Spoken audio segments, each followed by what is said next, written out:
ओम नमः सिद्धेभ्य। एस सुरासुर मणु सिंध वंदिदं धोदगादिकं ममलं प्रणमामि वड्ढमानं तीर्थं धम्मस्य कातारं शेषे पुण्यतीर्थयरि ससौ असिद्धे विशुद्ध भावे समणेयणान दंसन चरित तव वीरियायारे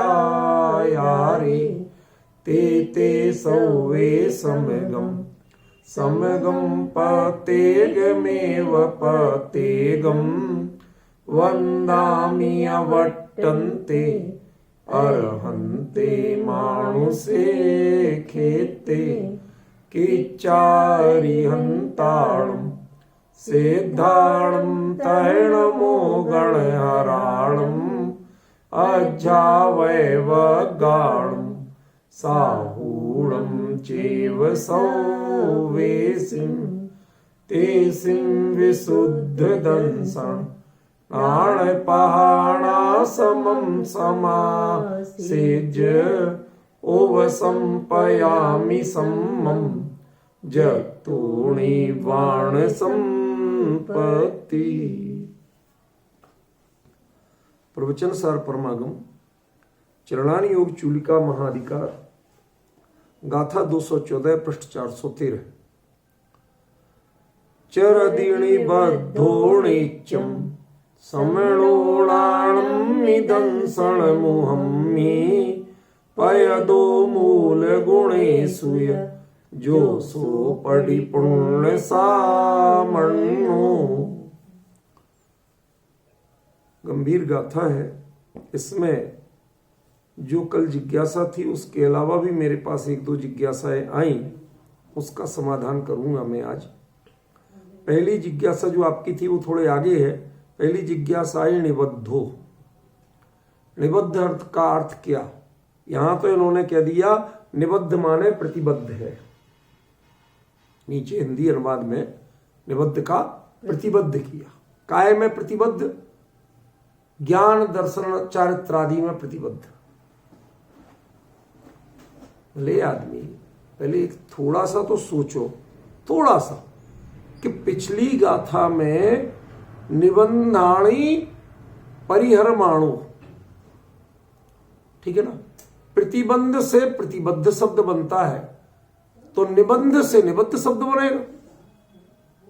भाई प्रतिबंध कर्म है, ठीक है ना, प्रोनाउन है, और प्रतिबद्ध व्यक्तिवाची विशेषण है।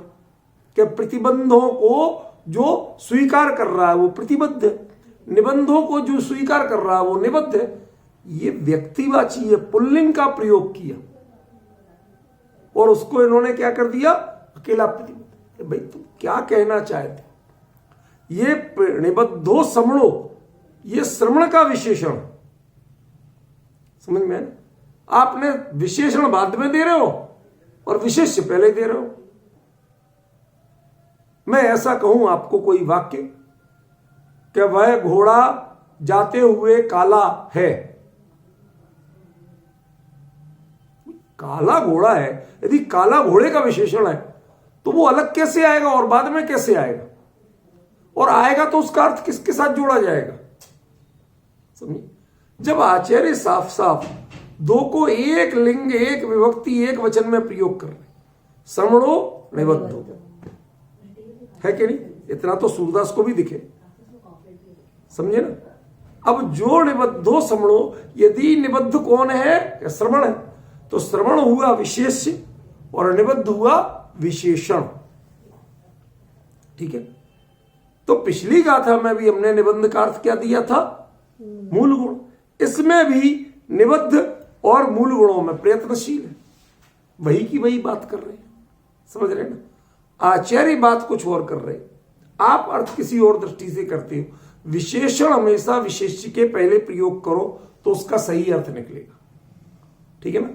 जो निबद्ध श्रवण है, मतलब जो मूल गुणों में जब अपने स्वरूप से बाहर की स्थिति है, उस समय जो मूल गुणों के प्रति बिल्कुल सिंसियर है, जुम्मेवारी का व्यवहार करता है, ठीक है ना। और जो जुम्मेवार है वो क्या करेगा, उसमें पूरी सावधानी से काम करेगा, लापरवाही नहीं करेगा, उपेक्षा नहीं करेगा, बहानेबाजी नहीं करेगा। समझ रहे ना। ये उन्होंने नीचे दिया, मूल गुणेषु पयदो, मूल गुणों में जो प्रयत्नशील है, सावधान है। समझ गए। तो सीधा सीधा अर्थ है, तीन ही शब्द हैं जो एक समान आए हैं, तीन या चार, निबद्धो, समणो, पयदो, सामण्यो, है कि नहीं। तो जो निबद्ध श्रवण है वह मूल गुणों में प्रयत होता है और परिपूर्ण श्रावण वाला होता है। एक आप ज्यादा डिटेल छोड़ दो, क्या जो निबद्ध श्रवण है वह मूल गुणों में सावधान होता है और परिपूर्ण श्रावण वाला होता है। यह शॉर्ट इसका अर्थ है। नाणम्मी दंसणम्मी, मैंने कहा कि इसमें के पूरे वाक्य के सेटिंग में ये शब्द अतिरिक्त जैसे लगते, ठीक है ना। लेकिन उसका अर्थ कल बताया था। आपका जो प्रश्न उसका आज बताना है मुझे, वो शांति सुनो, पर पहले एक बात का तो क्लियर हो जाए। निबद्धो समणो नित्यम चरदि, निबद्ध श्रवण जब वह उसने मूल गुणों के भावों में है, अपने स्वरूप से बाहर है, तो उस समय वह निबद्ध है, और निबद्ध है तो वह उसको नित्यम चरदि, वह नित्य ही उसका आचरण करेगा। लेकिन कैसा करेगा, न दंसण मुहम्मी नाणम्मी। अब यहां पर भी बड़ा एक भिन्न ही अर्थ दिख रहा है। मुहम्मी का अर्थ इत्यादि दे रहे हैं। देखो जरा नीचे पढ़ो, पढ़ो पढ़ो, क्या दिया है, ज्ञान और दर्शनादि में मुहम्मी का आदि, मुखे लिखा है नीचे, फिर ज्ञान दर्शनादि में। मुख माने प्रमुख, मुख माने माध्यम भी होता है। किसी के तेन मुखेन, इस माध्यम से हम, ऐसा प्रयोग ढेरों जगह चलता है। तो यहां दर्शन की प्राथमिकता, प्रधानता, ठीक है ना, और उसके साथ ज्ञान, ज्ञान की सजगता, लेकिन प्रधानता किसकी, दर्शन की। दर्शन माने वो ज्ञायक दृष्टि की प्रधानता। जैसा तुमने निज स्वरूप को जाना, जैसी प्रतीति की, उसकी ही प्रधानता रखना। अब प्रश्न आपका जो था कि सामान्यतः, मैंने कल बताया था शॉर्ट उत्तर, वो आज विस्तार से करता हूं। सामान्यतः संस्कृत में सिर्फ सर्वनाम शब्द जो प्रोनाउंस जो होते हैं, उनके साथ सप्तमी एक वचन में इन और ऑन के सेंस में वो इसमिन प्रत्यय प्रयोग करते हैं। जैसे सर्वस्मिन, तस्मिन, कस्मिन, समझ गए ना। उस इसमिन का प्राकृत में क्या बचता है, मां और हा में ई की मात्रा मी, समझ गए ना, इसमिन का मी बचता है। तो जो वो संस्कृत वाले करते हैं सर्वनामों में प्रयोग, प्राकृत में ये चीज थोड़ी सी झोलमोल है, वो संज्ञा में भी प्रयोग करते हैं। मैंने कल आपके प्रश्न के पहले तक थोड़ा सोचा था, पर पूरा फाइनल नहीं किया था। मुझे उस समय एकदम लग गया कि इसमें आचार्य कुछ और कहना चाहते। दरअसल क्या है, जो नाउन्स तो हैं, लेकिन नाउन होते हुए भी जो किसी पर्टिकुलर के वाचक नहीं है। जैसे मैं एक बात कहूं, महावीर, ये नाउन है या एडजेक्टिव है? दोनों बन सकता है। तय करो, शांत मन से सोचो। एक्चुअली एडजेक्टिव है। एक्चुअली क्या है, एडजेक्टिव। बहुत वीर है कौन, अब आपको व्यक्ति बताना पड़ेगा कि ये व्यक्ति बेसिकली उस शब्द का अर्थ विशेषण में है, बेसिकली उस शब्द का अर्थ नाउन में नहीं। समझ रहे हैं? इसका मतलब है जिनको हम नाउन समझते हैं या नाउन के रूप में, संज्ञा के रूप में प्रयोग करते हैं, वो उससे कुछ डिफरेंट भी होते हैं। समझ रहे? तुम ध्यान से सुनना आज की बात, बहुत शांति से, जल्दीबाजी मत करना। सर्वनाम, नाम और सर्वनाम, इन शब्दों में कुछ आपको अटपटा लग रहा? नाम इंडिविजुअल होता है, सर्वनाम कॉमन होता है, सभी, जो सभी पे लागू होता है। अब तुम में ये बात करे सामने तो ये भी तुम है, बेटी बात करे तो वो भी तुम है। तुम का अर्थ क्या होता है ये बताओ मुझे, कि जो जो आपके सामने बात करे वो सभी तुम है। मतलब शब्द एक है लेकिन उसका साधारणीकरण हो गया। जो जो सामने आएगा उस सब के साथ वही बात कहलाएगी, वही कहा जाए। ये तुम्हारे लिए, ये तुम्हारे लिए, किसी को कुछ बांटना हो और 100 लोग लेने वाले हो तो क्या कहे, ये तुम्हारे लिए, ये तुम्हारे, तो सभी तुम है। जो जो नंबर पे आता जाए वही तुम है। लेकिन ये राम के लिए, श्याम के लिए, सोहन के लिए, मोहन के लिए यदि बोलेंगे तब नहीं है। तो क्या कौन सा नाम कॉमन हो सकता है? अब डिफरेंस ख्याल में आ रहा? तो नाउन की तुलना में जो प्रोनाउंस होते हैं वो साधारणीकरण हो जाता है, वो व्यापक होते, वो बहुत से पे लागू होते। इतना ही नहीं, आप कहेंगे मैं तो ऐसा नहीं होगा, मैं भी होता है।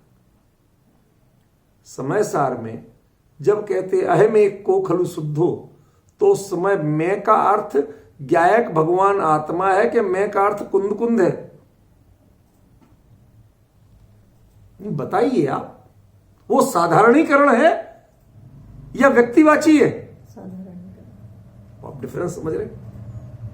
मैं कुछ गहरा रहस्य बताना चाहता हूं। जब किसी चीज का साधारणीकरण करना होता है तो उसे हम नाउन से हटा के प्रोनाउन के सेंस में ले जाते हैं, और वह सेंस बताने के लिए उन्होंने संस्कृत में जो प्रोनाउन में होता है प्रयोग, वो प्रयोग वो नाउन में कर देते हैं। अब कुछ अंतर ख्याल में आया? क्या कहना चाहता हूं? देखो, मैं कई बार बहुत से उत्तर व्याकरण से दूंगा। क्यों? क्योंकि मूल जो आचार्य ने कहा तो उसके, उनके शब्दों के अलावा मेरे पास इलाज क्या है? उनके शब्दों में, टीका में हमें खोजना नहीं, किसी के लिए हमें कोई कमेंट्स करना नहीं, तो फिर कहां से निकालूं मैं? तो जो उन्होंने विशेष प्रयोग किया वो राणे दंसण मोहे, भाई नीचे यही तो दिया, ज्ञाने दर्शन मुखे, उसके नीचे संस्कृत छाया में यही दिया कि नहीं दिया? तो वो कुंद कुंद आचार्य भी ज्ञानाणे दंसण मोहे प्रयोग कर सकते थे, उन्होंने राणम्भी दंसण मोहम्भी प्रयोग क्यों किया?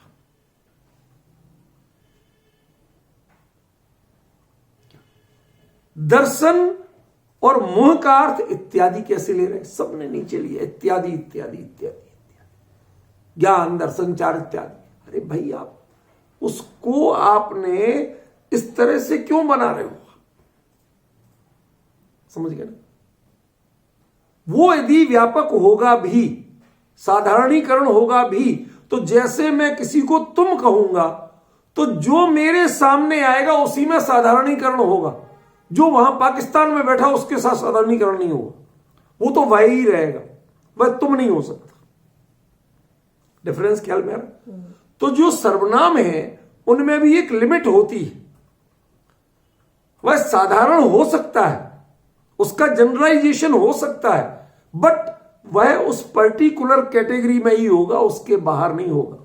तो दर्शन यहां साधारणीकरण है। जो जो ज्ञानी मुनिराज श्रावण्य को धारण करते हैं, मूल गुणों का आचरण करते हैं, निर्दोष पालन करते हैं, पुरुषार्थ पूर्वक पालन करते हैं, अत्यंत सावधानी से पालन करते हैं, वो कैसे करते हैं? वो सभी दर्शन प्रधान ज्ञान के, अब दर्शन प्रधान और आपने इत्यादि कर दी। अब बताइए दो चीजें कहां चली गई? दर्शन प्रधान ज्ञान, समझ गए? जो उनके श्रद्धा में वसा हुआ है वो तत्व जब ज्ञान में भी झलकता है, जो ज्ञान के ज्ञेय हैं उनमें श्रद्धा का श्रद्धेय, उसकी समानता, जो कल बताई थी, गुरुदेव बोलते थे ये भविष्य के भगवंत। अब आपको डिफरेंस ख्याल में आ रहा? जो जो मुनिराज होंगे, ये बात कुंद कुंद की है क्या, कि जो जो मुनिराज होंगे जिनके श्रावण परिपूर्ण होगा उनकी चर्या ऐसी ही होगी। और यदि ऐसी चर्या नहीं है, दैट मीन्स आपका श्रावण परिपूर्ण है। आप खाली क्रिया पे फोकस कर रहे हो, तुमने ऐसे कर दिया, तुमने ऐसे कर दिया। ये बड़ा सीमित सोच का काम है। मैंने आपको एक बार वो बुद्ध के चेलों का दृष्टांत दिया था कि वो किसी लड़की को कंधे पे लेके नदी पार करा दी। अरे गुरुजी ने कहा था स्त्री को छूना नहीं हो, तूने कंधे पे बिठाया।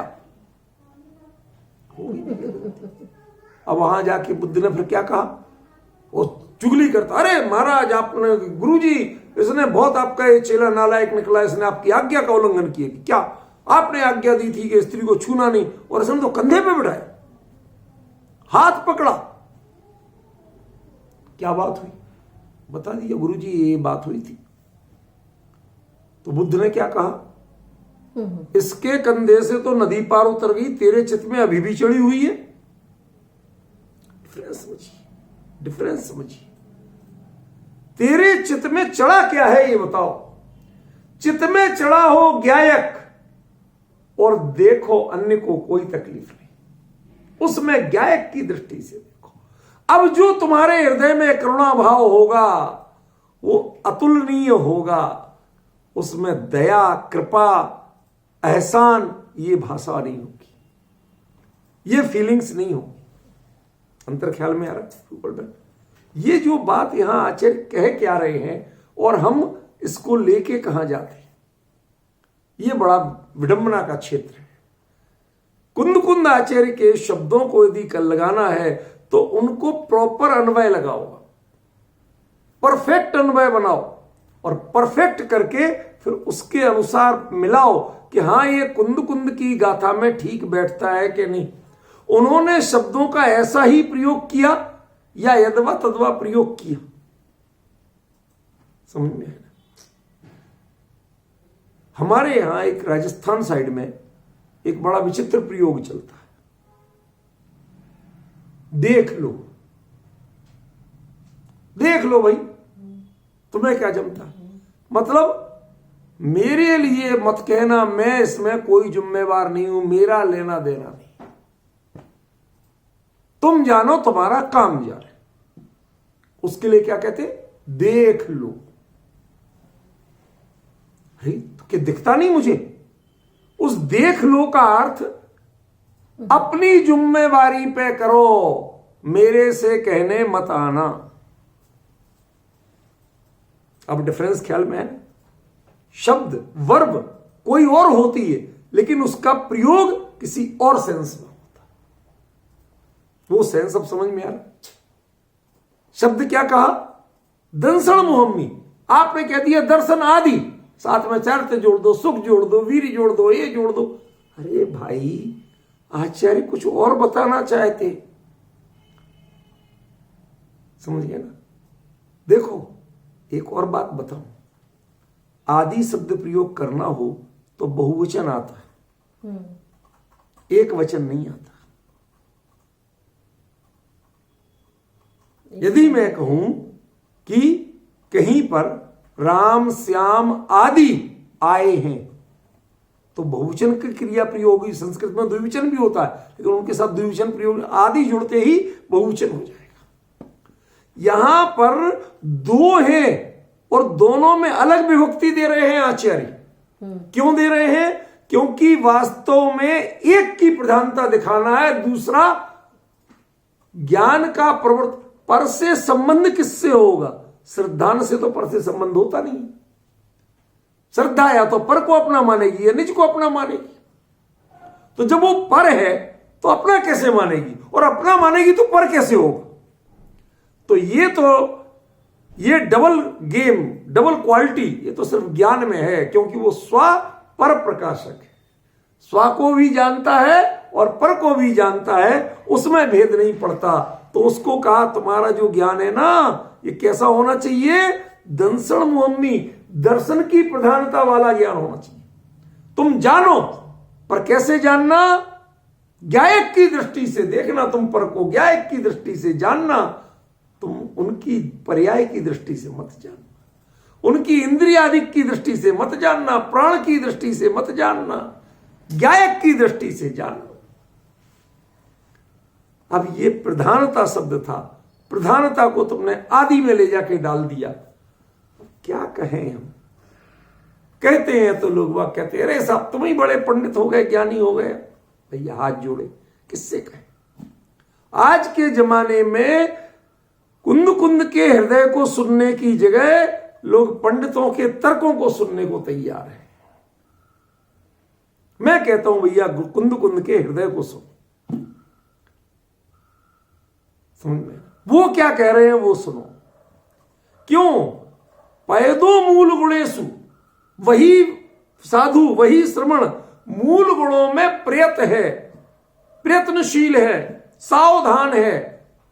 यदि इनमें सावधान है तो उसमें अणाड़म्बी दंसड़ मोहम्मी का क्या मतलब था? कितनी गजब की करुणा। और इसी को आगे की गाथाओं में सिद्ध करने वाले हैं कि वास्तव में दूसरी जीव की दृष्टि रखें, आप रखो, लेकिन वास्तव में आप उसको बचा नहीं सकते। उसके यदि आयु पूर्ण हो रही है और उसमें निमित्त आपके पैर रखने का बनना है तो बनेगा, कुछ नहीं कर सकते। समझ में? आप क्या करना, आपके विचार की देखो, एक अविरति है वो भी चींटी को बचा के चलता है। आप जो चावल दाल बीनते करते हो, बनाते हो, इनमें आप भी बचा के चलते हो और मुनिराज भी बचा के चलते हैं। तो बताइए दोनों का गुणस्थान एक क्यों नहीं होता? मेरा प्रश्न समझ में आ रहा है कि नहीं है? यदि जो विजन हमारा है कि हम जीव दया पालते, हमें उसकी रक्षा करनी, उसके प्राण पीड़ा ना हो जाए, इस पर यदि फोकस है तो इन परिणामों की जाति, तो जब हम जीव बचा ही रहे हैं और जीवों के बचाने का नाम यदि अहिंसा महाव्रत है तो हम भी बचा रहे हैं, तो हम भी व्रती हो गए। तो वो मुनिराज जो महाव्रती है, उनके महाव्रती होने का मतलब क्या है? बताओ कि आप उस पर दया करते हो, आप उसको देह दृष्टि से देखते हो, इंद्रिय की दृष्टि से, प्राण की दृष्टि से देखते हो, और वो उसे ज्ञायक की दृष्टि से देखते हैं। ये अंतर है उसका। ये दृष्टि उन्हें परिपूर्ण सामने वाला बनाती है। ये व्यक्ति गलत नहीं कर सकता, कोई भी गलत कर सकता है, ये व्यक्ति गलत नहीं कर सकता। आप विश्वास करोगे, ये जो मार्बल होता है ना, मार्बल, खासतौर पर सफेद मार्बल, मैंने सुना है, अपनी मेरी दादी थी, वो भी बड़ी अद्भुत थी। 105 साल की आयु में अपना जाप करते हुए देह छोड़ गई दिवाली के दिन। हम लोग तो सब मंदिर चले गए, पता ही नहीं, यही सोच रहे कि वो दादी तैयार हो रही। घटना आपको बताई हुई है, रिपीट नहीं करूंगा। वो बड़ी विचित्र बात कहती थी। संस्कृत को, संगमरमर को, संगमरमर तो हिंदी का शब्द नहीं, उर्दू का शब्द है, तो वो लोग मामूदी बोलते थे। देशी शब्द क्या है उसके लिए? मामूदी। तो वो कहती थी, जरा ध्यान से सुनना रूपल बहन, बहुत, अरे क्या जमाना आ गया भैया, जिस मामूदी के भगवान बनते थे उस मामूदी को लोग घर के फर्श में लगाने लगे। कहीं ठोकर पड़ी? जिस मामूदी माने जिस मार्बल माने जो पत्थर भगवान बनने के काम आता है, उसको आप घर गृहस्थी में प्रयोग नहीं कर सकते। प्राचीन मंदिरों में आप देखो, कभी फर्श संगमरमर के नहीं मिलते थे, फर्श अलग पत्थर के होंगे। भगवान जिस पत्थर पाषाण जिसके बने उसके, आप डिफरेंस समझ रहे? क्यों? इनसे, इससे तो भगवान बनते हैं। समझ गए? एक भावनात्मक अंतर है कि नहीं? जैसे दुनिया में काले मोती या काली चीज शुभ नहीं मानी जाती, लेकिन जो लोग मानते हैं मंगलसूत्र, उसमें सब काले पिरोते हैं। और मंगलसूत्र है, बाकी सब गहने गहने हैं। क्यों भैया? काला है तो। अब वो पूरा सोने का नहीं है, उसमें काले मोती भरे पड़े हैं, थोड़ा सा सोना है, फिर भी वो अब ये डिफरेंस समझिए। आप क्या कहते हैं? सौभाग्य के चिन्ह। यदि कोई, मैं कोई ऐसे भेदभाव नहीं मानता ना, मैं इसके लिए कह रहा हूं दृष्टांत है।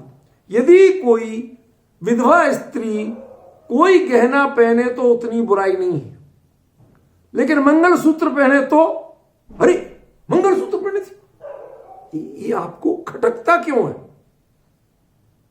खटकता क्यों है?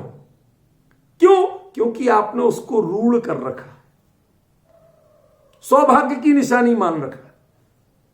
अब आपका सौभाग्य दो तरह का हो गया। जिसके पास बहुत गहने हैं वो सौभाग्यशाली है कि नहीं है? बहुत गहने हैं लेकिन मंगलसूत्र की पात्रता नहीं है, सौभाग्यशाली है? नहीं है। अब देखो, सौभाग्य दो अर्थ। अरे बड़े भाग्यशाली हैं, इतने गहने, इतने कपड़े, इतना धन। तो परिग्रह मिलना दुनिया की दारी में सौभाग्य की निशानी है, लेकिन सारा परिग्रह हो, लेकिन जो मंगलसूत्र वाला सौभाग्य होता है वो अलग माना जाता है। भारतीय ट्रेडिशन में, इंडियन ट्रेडिशन में कि नहीं माना जाता? क्या दोनों एक कैटेगरी में आ सकते हैं? नहीं आ सकते। समझ गए? इसी प्रकार जो दर्शन प्रधान ज्ञान, इसका जो अभिप्राय है, जिसकी दृष्टि में अन्य जीव ज्ञायक की दृष्टि से देखे जाते हैं, जिसका तुम ध्यान करते हो वही सामने दिखता है, तो मैं वो इंद्रिय नहीं दिखती, देह नहीं दिखती, पर्याय नहीं दिखती, ये व्यक्ति गलती नहीं कर सकता और व्यक्ति गलती कर सकता है, और का श्रावण प्रश्न चिन्हित हो सकता है, लेकिन जिसकी दृष्टि इतनी पवित्र होगी उसका श्रावण हमेशा परिपूर्ण होगा, कभी अपूर्ण नहीं हो सकता। समझ में आया? दुनियादारी के दृष्टांत है, उनमें उलझना नहीं चाहता, लेकिन किसी के पास सारे साधन हो पुण्य के उदय के, लेकिन उसका पति उसके साथ नहीं हो, तो वो सौभाग्यशाली नहीं कहलाते। और वो है तो वो नितांत गरीब भी है, तो वो डंके की चोट कहती है मैं सौभाग्यशाली हूं, ये नहीं कहते। होता है ना? देखो, वो भावना की कीमत हुई कि साधनों की कीमत हुई? भावना। यहां पर उस भावना की कीमत कर रहे हैं। जो प्राणी मात्र में ज्ञायक की दृष्टि रखता है उसका श्रावण परिपूर्ण होता है। यहां पर जो मिहि का प्रयोग दिया है, ये मिहि का प्रयोग इसका साधारणीकरण करने के लिए दिया है कि जो, जैसे अपन पढ़ते हैं ना पूजन में, जो हुए आज तक करी अंत, अपनाया सबने यही पंथ। समझ में? ये वो साधारणीकरण कर रहे हैं कि जो जो आज तक परिपूर्ण श्रावण वाले होंगे, ये ध्यान रखना, वो मूल गुणों का पालन अकेला नहीं करेंगे, वो मूल गुणों के पालन में दर्शन प्रधान ज्ञान, दर्शन माने श्रद्धा। देखो, हम जो जैसेनाचार्य साफ लिखते हैं, दर्शनम तत्वार्थ श्रद्धानम, जो भी दिया, अब तत्वार्थ श्रद्धान का यहां पे प्राय नहीं है, तत्फलभूत निज शुद्धात्मोपादे रुचि रूप निश्चय सम्यक्तम। अब ये उपादे और हे मेरे को समझ में नहीं आते। उपादे और हे कौन कहता है? जो तटस्थ होके किसी चीज को पास कर रहा हो, ये अच्छा है, ये बुरा है। जो मैं इसके लिए एक दृष्टांत देता हूं, बचपन से बड़ा लाइक करते लोग। क्या हुआ, एक दृष्टांत मैंने किसी से सुना कि एक बच्चा मेले में खो गया। गया तो खो गया। अब पुलिस वाले उसको ढूंढने, वो अपनी माँ माँ माँ रो रहा, तो जहां कुछ लेडीजें थी वो पुलिस वाला गोदी में लेके उधर को गया। तो वो जाके, क्या हुआ, ठीक है, तो वो जाके वहां पर पूछता, ये तेरी माँ है?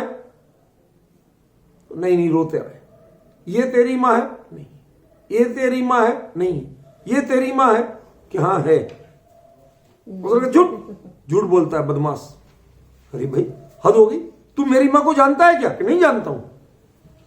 तो मेरी माँ की पहचान कौन करेगा मेरे अलावा? कहते तू कुछ भी कह ले, ये तेरी माँ नहीं। क्यों?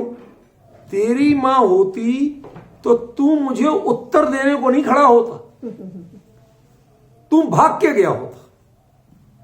डिफरेंस समझ गए? तू गोदी में चढ़ा होता, तू उत्तर नहीं देता, और मैं जान जाता कि हाँ ये तेरी माँ है। तू उत्तर दे रहा, इससे मुझे शंका हो रही कि ये तेरी माँ नहीं। डिफरेंस। जो जिसकी परिणति उत्तर देने को खड़ी है कि ये उपादेय है, ये हमें समझ में नहीं आता।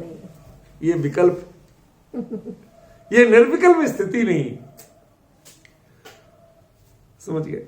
ओ निज गायक, काय का उपादेय और काय का हे। उपादेय और हे ये बुद्धि, ये राग द्वेष से पैदा होती है। ये उपादेय और हे की बुद्धि ये गायक दृष्टि से पैदा नहीं। समझ में? जब आपको द्वैत दिखेगा तो कोई उपादेय कोई हे, जब एक ही दिखे तो उसमें तो गायक दिखेगा, उसमें उपादेय और हे कहां से समझ में आए?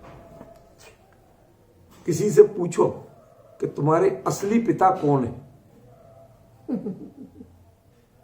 पूछ के देखना, पर ध्यान रखना अपने बालों का बीमा करवा ले, क्योंकि जूते पड़ सकते। कोई बड़ी बात नहीं। क्या किसी की सौतेले पिता हो सकते, सौतेली मां हो सकती, सौतेले भाई हो सकते, सौतेले बहन हो सकती है, सौतेली पत्नी होती है किसी की। अभी तो वहां करेगी, धुन में बोल जाती पर कहती नहीं। अरे कुछ चीजें ऐसी होती हैं जिसमें विकल्प ही नहीं होता। समझ में आया? ऐसे ही जो परिणति अपने स्वरूप पर समर्पित होती है उसमें कोई हे गे उपादेय नहीं होता। समझ में आया? वो है दर्शन, वो है सच्चा श्रद्धान, वो है अनुभूति, और वह अनुभूति है प्रधान जिसके, तो उसे तो सब जैसे सावन के अंधे को हरा हरा सूझता है, ऐसे ही गायक के धुनी को तो गायक गायक सूझता है। वह जीव मात्र में वह गायक दृष्टि रखता है, और कोई कृपा करने वाला कभी प्रमाद कर सकता है, लेकिन जो अपना आराध्य स्वरूप किसी में देखता हो तो वो प्रमाद कर सकता है? सोचिए जरा, प्रमाद नहीं कर सकता। अब मुझे ख्याल आता है, शुरू में लगता था, अपनी दादी को कहता था, हमारे बहू बोलते थे दादी को, बहू तुम ऐसी बातें करती हो, अच्छा है बढ़िया सफेद मार्बल लगे तो कैसा चमकता है, अरे तुम लोग तो नालायक हो गए हो, बिगड़ गए हो, भ्रष्ट हो गए हो, जिसके भगवान बनते हो उसको सोचिए। माने उनने पत्थर को घर में जो होते ना, जो वैद्य जी वगैरह जैसे वो पिया बोलते थे, हमारे दवाई पीस के बच्चों को देते, वो उसकी भी यदि वो बना के ले आए, पिताजी ले आए, अरे तुम मामूदी के ऊपर पीसोगे, दवाई पीसोगे, अपराध। जिसको मामूदी मीन्स उस मार्बल में सिर्फ परमात्मा दिखते हैं, जिनबिंब दिखते हैं, उसको वह संगमरमर फर्श में लगाने, घर में लगाने या घर के काम में उपयोग लेने का भाव नहीं हो सकता है। आजकल तो बाथरूमों में लगने लगा। वो दृष्टि देखो, दृष्टि देखो, इसके भगवान बनते हैं तो ये चीज हम दूसरी चीज में उपयोग दूसरे किसी काम में नहीं लेंगे। क्यों? आपको वो दृष्टि आ गई। ख्याल में अद्भुत लगता था मुझे, उस समय वो लगती थी पता नहीं क्या इनकी सोच है। आज समझ में आता है कि जिसके हमने भगवान बनाया उसको हम ऐसे कैसे प्रयोग कर ले। जाति तो दोनों की एक है ना, ऐसे ही हम कैसे पैर रख दें जिस गायक का मैं अनुभव करके आया। जाति तो दोनों की एक है ना, दोनों की जाति में अंतर क्या है? और यदि अंतर दिखता है इसका मतलब पज्जय मूड़ा ही पर समया हो। अभी तुम्हारा श्रावण पर्याय दृष्टि से जो देखे लोक को वह श्रावण ने परिपूर्ण नहीं है। अब समझ में आया जब गुरुदेव कहते थे किसी को पर्याय दृष्टि से देखा हो तो मुझे माफ करना। क्या मतलब जीवन में मैं यही सोचता रहता हूं कि ये ऐसे ऐसे प्रयोग वो लायक, ये प्रयोग ऐसे आए थे। ये चौथे काल को देख के आने वाले दो ही महापुरुष थे, कुंद कुंद एक गुरुदेव श्री, इसलिए उनसे ये चीजें खुल के आती थी। उनकी टोन एक होती थी, उनकी शब्दावली एक होती थी, वो एक जैसे स्वर में बोलते थे और दूसरे लोग बन के भी बोलना चाहते हैं तो नहीं बोल पा रहे। समझ में आ रहा कि नहीं? ये बहुत गजब की बात है। क्या कहते हैं आचार्य? पैदो मूल गणेशुया जो सो परिपूर्ण सामण। इसमें मुद्दा ये नहीं है कि वो मूल गुणों में प्रयत्नशील है, मूल गुणों में दर्शन प्रधान ज्ञान की दृष्टि से प्रयत्नशील है, प्रॉपर जानता है, लेकिन जानने में दृष्टि दर्शन की है, ज्ञायक की है, तो बाकी मूल गुण अपने आप सावधानी से पलते हैं। और जब मूल गुण निर्दोष सावधानी से पलते हैं तो वह परिपूर्ण श्रावण। क्या मुझे आज भी सच बताऊं रूपल बहन, मुझे आज भी वो बात सोच के कांपता हूं जब मेरी दादी कहती थी कि ये मामूदी को तुम घर में चटनी पीसने के लिए, दवाई पीसने के लिए ले आए। हमारे पिताजी को वो भैया बोलती थी, ठीक है, कहती भैया तुम ये दवाई पीसने के लिए ले आए, मामूदी के भगवान बनते, तुम्हें शर्म नहीं आई दवाई पीसने के लिए मामूदी ले आए? मतलब उस समय हमें समझ में नहीं आता था क्या कह रही हैं वो। आज उनकी फीलिंग्स जब याद आती हैं, वो उसमें सिर्फ एक चीज देखना चाहती थी, वीतरागी जिनमें वीतरागता देखें, इसमें इससे बने तो भगवान बने और दूसरी चीज ना बने। ये दृष्टि थी उनकी कल्पना थी कि वह यदि संगमरमर में कभी देखे तो सिर्फ भगवान देखे, संगमरमर से कुछ बनता देखे तो भगवान बनता।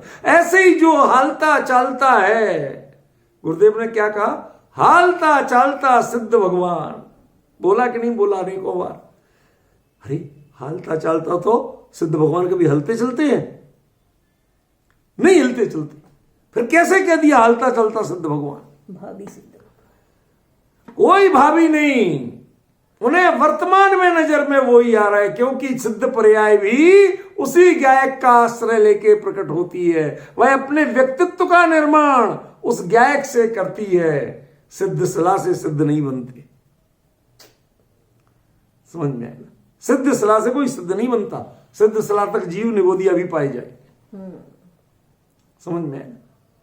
वो लेवल पाने से, जगह पहुंच जाने से कोई सिद्ध नहीं बनता, बल्कि जो गायक में समर्पण परिपूर्ण हो, अखूट हो, वह सिद्ध बनता है। ख्याल में? तो वो जो सिद्धों की दृष्टि देखें, ये तो चलते फिरते सिद्ध हैं, अब कौन पैर रखे, इन पर दया कौन करे? इनसे तो दया हम मांगते हैं। यदि सिद्ध मिल जाए तो क्या महाराज आशीर्वाद ही दे जाओ? यद्यपि अपने आप कल्पना की बात कर रहा हूं, कभी सपने में आ जाए सिद्ध भगवान तो क्या करोगे? भाई दर्शन करोगे, ढोक दोगे और कदाचित बोलने लगे। ये सब कल्पना कहानी की बात कर रहा हूं, सपने की। कभी कभी ऐसा हो जाए तो क्या करोगे? महाराज कुछ आशीर्वाद दे दो। तो क्या कहें हम इसके अलावा कल्पना नहीं कर सकते। उन पर कभी दया करने की सोच सकते हो? बेचारे सिद्ध भगवान, एक दाना ही नहीं है उनको खाने को। शरीर ही नहीं, कुछ नहीं बचा। अरे रे रे, बेचारे सिद्ध भगवान, कह सकते हो। यदि सोचते हो तो सिद्ध क्या होते हैं ये तुम जानते ही नहीं। इसलिए यहां जो बात कही है वह दंसण मुहम्मी नाणम्मी मूल गुणेशु पैदो, दर्शन प्रधान ज्ञान में रहते हुए जो मूल गुणों में प्रयत्नशील होता है, सावधान होता है, वो दृष्टि, दर्शन प्रधान ज्ञान की जो दृष्टि है, जो व्यवहार है, उसमें मूल गुणों की सावधानी की क्वालिटी एकदम अलग होती है। जैसे साधारण इतना सा, मेरी दादी को मैंने देखा, इतनी सी मार्बल की बटैया मिल गई। बटैया तो समझते हो ना, गोल पत्थर ऐसा मिल गया कहीं से, तो वो उसको जिरवाणी के साथ रखती थी अलमारी में। अरे अरे पत्थर की बटैया, पत्थर की नहीं है, मामूदी की है। आज भी उनके वो डायलॉग याद है मुझे, तू जाने कुछ, मामूदी की है, भगवान बनते इससे। वो मतलब उन्हें नीचे रखना बर्दाश्त नहीं था। वो दृष्टि तो हो, उस दृष्टि के बाद आप जो व्यवहार करेंगे, आपका व्यवहार इतना उत्कृष्ट होगा कि दूसरे व्यवहार कृपा करने वाले वो व्यवहार कर नहीं सकते। समझ में? जीव दया करने वाले श्रावण ने नहीं रख सकते हैं, ये मैं खरा कहना चाहता हूं। क्यों? क्योंकि दया करके आप उन्हें कमजोर मानते हो, आप उन पर कृपा कर रहे हो, दया कर रहे हो, क्षुद्र मान रहे हो। और ये यदि बचाते जीव रक्षा होती है तो कैसे? कि उनमें ज्ञायक देखते हैं। अरे सिद्ध भगवान भी जिसका ध्यान करते हैं वो है ये। अब इनके ऊपर कोई भी प्रतिकूल आचरण संभव है क्या?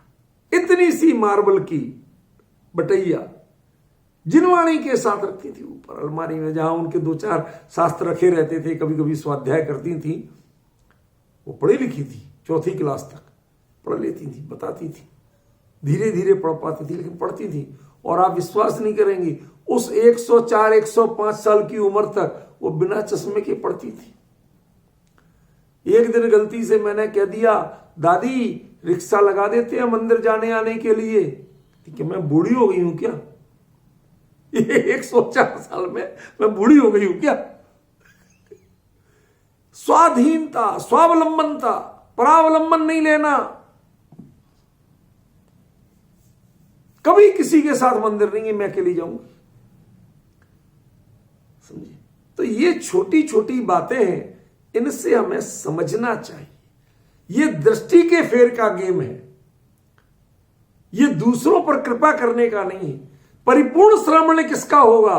कि जो मूल गुण पालेगा तो, लेकिन जीवों पर, प्राणी मात्र पर जिसकी ज्ञायक दृष्टि होगी, उसका मूल गुण का पालन, वो परिपूर्ण श्रवण वाला होगा। बाकी तो दूसरों पर कृपा करेंगे। ये यदि उनको बचा पाते हैं तो अपने आप को सौभाग्यशाली मानते, उन पर कृपा नहीं करते।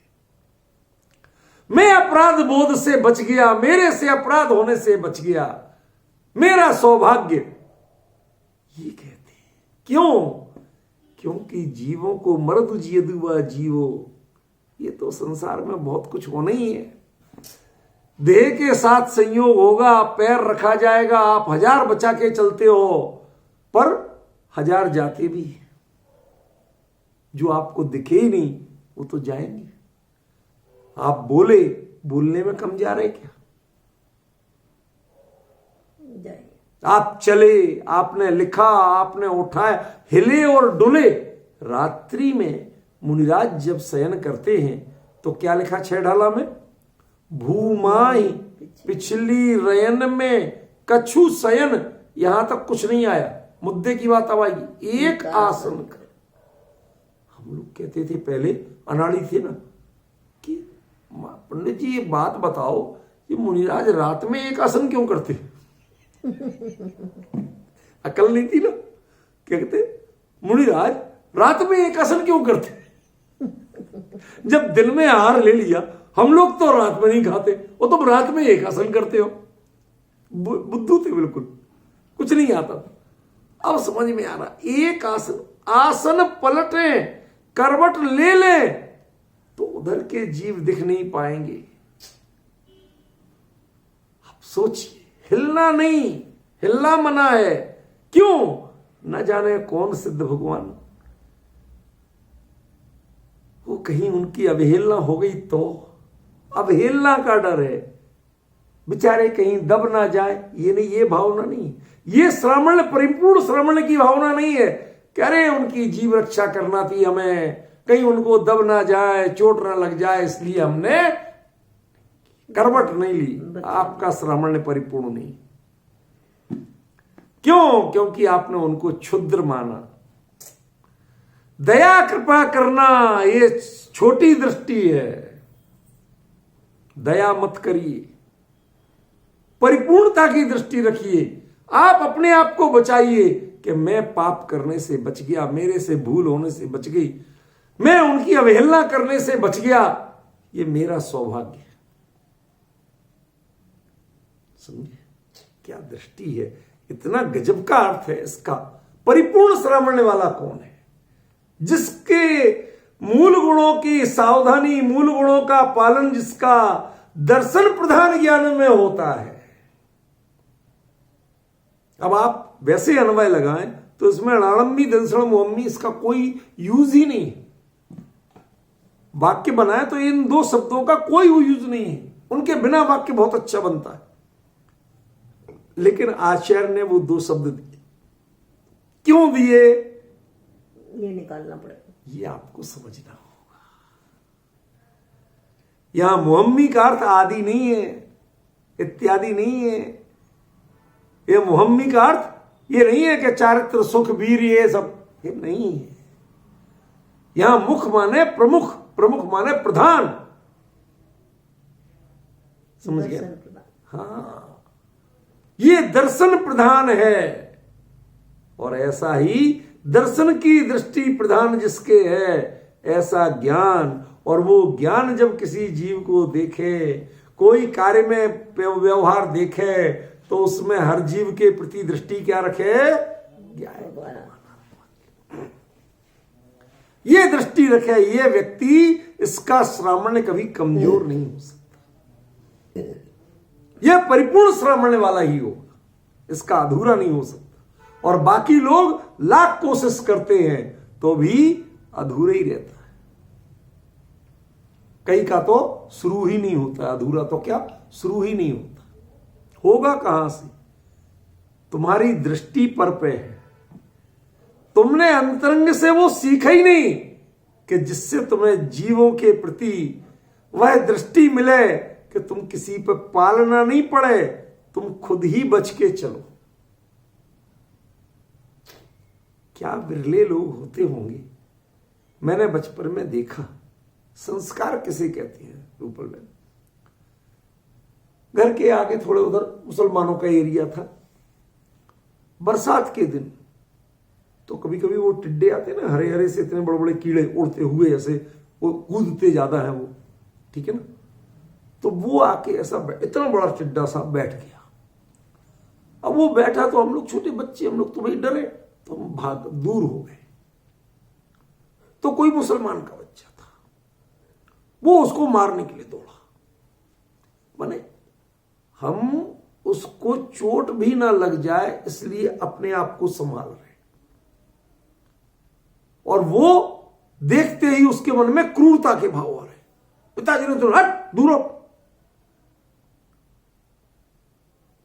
क्या अंतर पड़ रहा है? एक को देख के ही मारने के भाव, एक को देखते ही बचाने के भाव। बुरा मत मानना, ये दोनों भाव भी परिपूर्ण नहीं है। ये श्रावण्य नहीं है। ये श्रावकोचित हो सकते हैं, ग्रस्तोचित हो सकते हैं, अविरत के लिए आदर्श हो सकते हैं, लेकिन ये श्रावण के लिए आदर्श नहीं है। श्रावण में कहो क्या कहो, मैंने एक बार बोला, मुसलमानों के यहां बोला जाके, एक यहां पर अलीगढ़ मुस्लिम विश्वविद्यालय में, वहां बोला। मैंने कहा भाई एक बात बताओ, तुम लोग ये ऐसा खाना पीना ये सब करना बुरा नहीं मानते, कहते हमारे तो धर्म में लिखा है, अल्लाह मियाँ ने लिखा है, जो भी है, कोई बात नहीं, लिखा होगा। मैं तो अब उतना तुम्हारे सारे ग्रंथ पढ़े नहीं हूं, तो मैं क्यों बोलूं उस पर। लेकिन एक छोटी सी बात बताओ, तुम ये तो मानते हो कि सारी दुनिया अल्लाह मियाँ ने बनाई? हाँ, सब बनाई। और अल्लाह मियाँ की जो मर्जी थी उसी के अनुसार बनी? हाँ। और अल्लाह मियाँ की मर्जी के खिलाफ करना ये कुफ्र है कि ईमान है? कुफ्र माने भगवान की बेअदबी करना, उनका विरोध करना, नास्तिक होना। ये कुफ्र है या ईमान है? कुफ्र है। तो मैंने कहा जब उस अल्लाह ने ये सारे जीव बनाए तो किसी भी जीव की हिंसा करना, उसे सताना, वो चाहे जैसा बना, ये अल्लाह की मर्जी के खिलाफ है कि अल्लाह की मर्जी के अनुकूल है? मतलब उस व्याख्यान में मेरे 3 मुसलमानों ने खड़े होकर प्रतिज्ञा ली थी कि आज के बाद हम नॉनवेज नहीं लेंगे।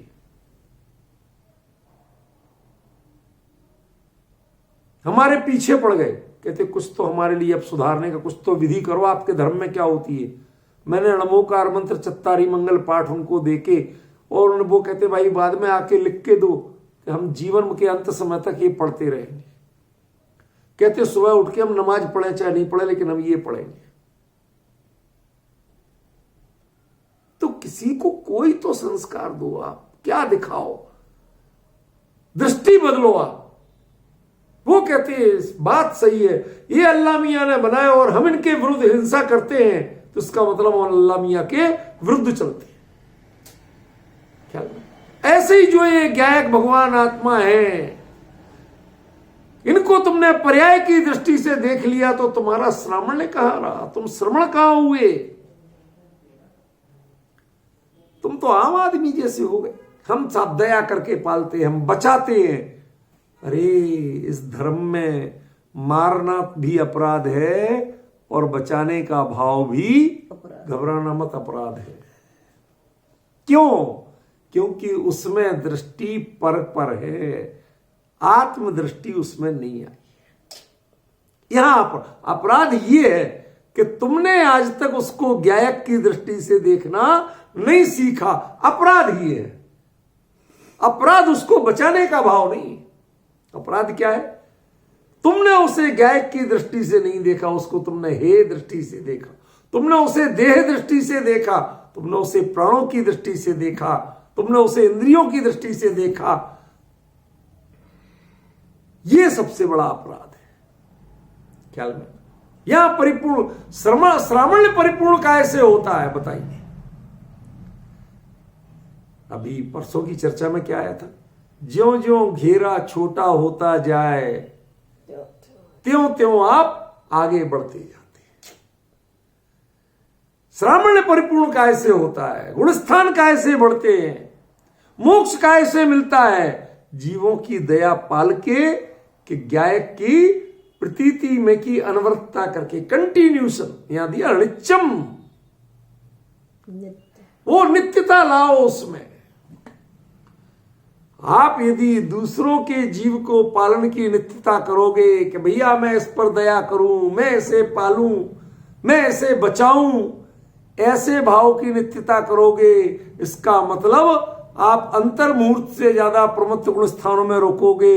इसका मतलब आप मुनि नहीं रहोगे। क्यों?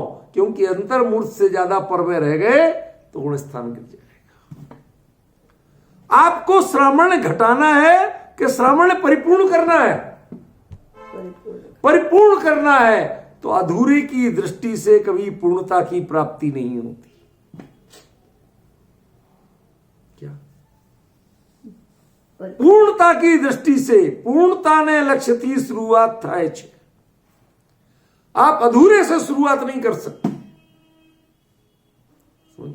ये आपको सीखना पड़ेगा, समझना पड़ेगा। आचार्य कुंद ने कितनी बड़ी बात कह दी कि परिपूर्ण श्रावण वाला है वो जीव। कहां तो आप बात कह रहे हैं कि वो निबद्ध है। निबद्ध माने मूल गुणों के पालन में लगा हुआ है। लेकिन मूल गुणों के पालन के काल में भी वह जीव की रक्षा उनके दया करके नहीं करता, उनमें भी गायक भगवान आत्मा ही देखता है। कहते ये परिपूर्ण श्रावण वाला जीव है। समझ में? क्यों? क्योंकि अंदर में जाता तो गायक और बाहर में देखे तो गायक, इसके अलावा दूसरी दृष्टि इसके नहीं बची। ये है परिपूर्ण श्रावण। पैदो मूल गुणेषु, ठीक है, वो मूल गुणों का पालन कर रहा है। कभी अहिंसा महाव्रत का, कभी सत्य महाव्रत का, कभी यचोर महाव्रत का, कभी ईर्य समिति का, कभी भाषा समिति का, कभी वो जो कुछ भी कर रहा है वाट एवर, ध्यान रखना 28 के 28 मूल गुण सिर्फ एक चीज पर केंद्रित है और उसका नाम है अहिंसा। 28 के 28 आप सारे लगा के देखो, सबका सार क्या? अहिंसा। भाषा समिति क्यों? किसी को प्राणों को पीड़ा नहीं पहुंचे, किसी को कड़वा शब्द बोल दिया तो उसको पीड़ा लग सकती है। समझ में? हमारे यहाँ कहावत चलती थी, अंधे को अंधा कहो तो सिर पे आवे टूट, धीरे धीरे पूछ दो भैया कैसे गई थी फूट। आंख फूट जाती ना, कैसे गई थी फूट, धीरे से पूछ लेना। ये मत कहना ये अंधा कहां से आ गया, उसको बुरा लगेगा, उसके प्राणों को पीड़ा होगी। ख्याल में? उसके लिए भी इतनी सावधानी रखना। ये पर के प्रति सावधानी नहीं है, ये स्वयं के प्रति सावधानी है। जो पर कृपा करते हैं वो श्रवण नहीं होते हैं। ये पर कृपा तो अविरत भी कर सकता है। ये कृपा की दृष्टि नहीं चाहिए, दया की दृष्टि नहीं चाहिए, गायक की दृष्टि चाहिए। दर्शन प्रधान ज्ञान में रहते हुए जो मूल गुणों का पालन करता है वह परिपूर्ण श्रावण वाला होता है। अकेला पूर्ण नहीं, परिपूर्ण। माने इसके बाद कुछ करने को बचा नहीं, करने को नहीं बचा। माने अब गुणस्थान नहीं, श्रेणी आरोहण। अब वो कार्य कब होगा वो बात अलग है। मेरा कार्य तो हो गया। जैसे किसी लड़की ने किसी को वर के रूप में स्वीकार कर लिया, पसंद कर लिया, सब कुछ तय हो गया। अब वो 6 महीने बाद शादी हो, साल भर बाद शादी हो, 6 दिन बाद शादी हो, है? कब फेरे पड़े, वो फेरे के बाद पत्नी बनी कि पहले बन गई? कि तुम्हारे जो सोशल कस्टम्स हैं वो भले ही बाद में हुए, लेकिन उसके हृदय से पूछो तो ये परिपूर्ण हो चुका। इसके बाद उसको कुछ करना नहीं। संपूर्ण सृष्टि में जिसे गायक के अलावा कुछ नजर नहीं आए, कहते तो पूर्ण हो गया भैया। क्यों? सिद्ध भगवान भी क्या करते, केवली भी क्या करते कि उन्हें गायक के अलावा किसी की प्रतीति नहीं करते। ये यहां तक कि ज्ञान में पर जाने तो उसमें भी गायक ही देखता है, किसी और को देखता नहीं है। ये इसके श्रावण की परिपूर्णता का वाची। ख्याल में? ये बहुत आनंद की गाथा थी। अब कल से जो प्रकरण आएगा नई गाथा से, वो प्रकरण थोड़ा सा बदलेगा। उसमें आपको समझना पड़ेगा गंभीरता से कि इसकी लिंक उसमें कैसे मिल रही। जैसे पिछली गाथा की लिंक इसमें निबद्धों से मिली, इसमें परिपूर्ण श्रावण की लिंक निकालना पड़ेगी आपको। पढ़ के आइए, विचार करके आइए, फिर जो चर्चा चलेगी तो आपको मजा आएगा, आनंद आएगा, पता चलेगा कि वास्तव में इसमें क्या गहराई थी। हम उसका अभ्यास करें, इस प्रकार स्वाध्याय पूर्वक आगे बढ़े, ये बहुत अच्छा। धन्यवाद।